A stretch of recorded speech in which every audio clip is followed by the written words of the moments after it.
Isinararo ng truck na may sakay na backhoe ang isang bahay sa Cagayan de Oro City. Yan at iba pang balita sa mga riyon sa pagtutok ni JP Soriano.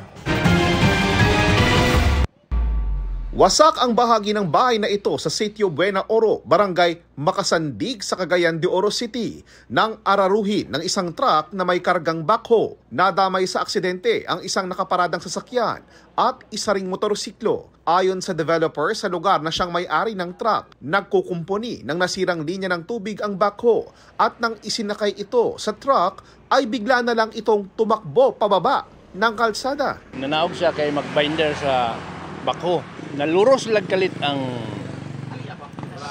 truck nga naka-engagement unta siya sa maxi brake.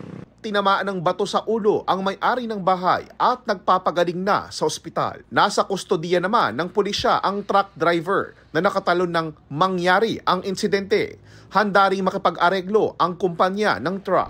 Sa Butuan City naman, halos kalahating milyong pisong halaga ng hinihinalang droga ang nasabat mula sa isang dating drug surrenderer. Nakalista siya bilang high-value target dahil sa pagbebenta umano ng droga at nahuli sa entrapment operation ng pulisya.